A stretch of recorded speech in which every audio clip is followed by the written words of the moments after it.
Luna est la petite chatte courageuse. Juste au moment où l'horloge sonna minuit, une brise douce s'infiltra par la fenêtre entr'ouverte et les étoiles scintillèrent un peu plus fort. Alors, dans un léger « miaou », une petite chatte apparut sur l'oreiller. Elle avait le pelage blanc comme la lumière de la lune, parsemé de petites taches qui brillaient comme des éclats de magie. L'un de ses yeux était bleu ciel, l'autre doré.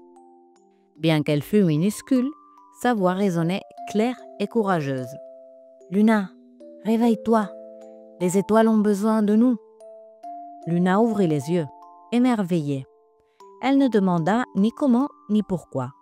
Quelque chose dans son cœur lui soufflait que cette chatte n'était pas ordinaire. Elle s'appelait Chispa et venait du ciel. 3 étoiles sont tombées, chacune est unique, et si nous ne les retrouvons pas avant l'aube, elles s'éteindront à jamais. Luna acquiesça sans peur.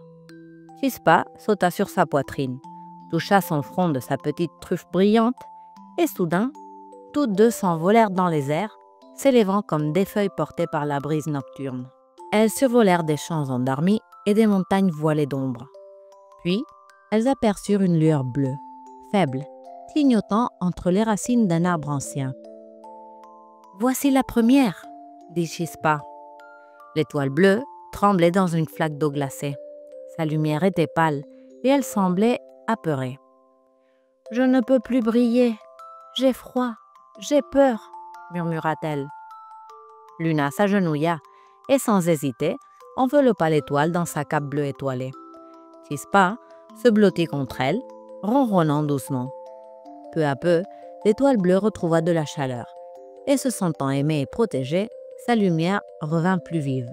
« Merci, je ne savais pas que quelqu'un viendrait pour moi, » dit-elle en s'élevant doucement vers le ciel. Elles continuèrent leur vol jusqu'à percevoir quelque chose pris entre les branches d'un arbre couvert d'épines. L'étoile jaune. Sa lumière brillait comme le soleil, mais elle semblait bien trop haute. Luna leva les yeux et déglutit. L'arbre était grand et les épines longues comme des aiguilles. « Et si je n'y arrive pas? Et si je tombe ?» Chispa la regarda tendrement. Être courageuse, ce n'est pas ne pas avoir peur, c'est monter quand même, malgré la peur. Avec précaution, Luna commença à grimper. Elle se griffa les mains, accrocha son pyjama à une branche, mais ne s'arrêta pas.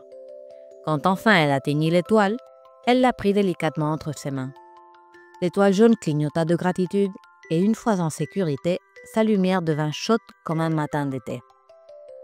Il n'en restait plus qu'une. L'étoile rouge était tombée dans une clairière sombre où les ombres chuchotaient des choses tristes. Luna s'approcha doucement et vit que l'étoile ne brillait plus. Elle ressemblait à une pierre rouge éteinte. « Pourquoi ne brilles-tu plus ?» demanda-t-elle doucement. « Je suis cassée, personne n'a plus besoin de moi » murmura l'étoile, noyée dans la tristesse. Luna s'agenouilla près d'elle. Elle ne dit rien, tendit simplement la main. « Moi, j'ai besoin de toi, et Chispa aussi. Il n'existe pas d'étoile sans valeur. » Chispa fit une roulade amusante et retomba sur ses pattes en l'air, faisant rire l'étoile pour la première fois. Une petite étincelle s'alluma en son cœur, puis une autre, et encore une, jusqu'à ce que son rouge, vibrant, éclaire toute la clairière. « Je croyais que je ne servais plus à rien, » dit-elle. « Parfois, il suffit qu'une personne croie en nous, » répondit Luna. Avec les 3 étoiles sauvées, Luna et Chispa s'envolèrent vers le ciel. L'une après l'autre, elles les replacèrent à leur place. La bleue, entre les nuages du nord, la jaune, près de la lune croissante, et la rouge, à l'angle du ciel où naissent les rêves. Le ciel, tout entier, sembla respirer de soulagement. Chispa se tourna vers Luna et lui murmura à l'oreille en ronronnant. « Tu as été courageuse, non pas parce que tu n'avais pas peur, mais parce que tu as choisi d'aimer, de grimper et de croire, quand c'était le plus important. » Puis, la petite chatte s'évapora dans un nuage d'étincelles, promettant de revenir lorsque Luna aurait besoin d'elle. Luna se réveilla juste au moment où le premier rayon de soleil entra par la fenêtre. Tout semblait identique, sauf une chose. 3 nouvelles étoiles brillaient dans le ciel et parmi elles, une petite silhouette féline sautait de l'une à l'autre. Et le soleil s'est caché, la lune est arrivée et le conte est terminé.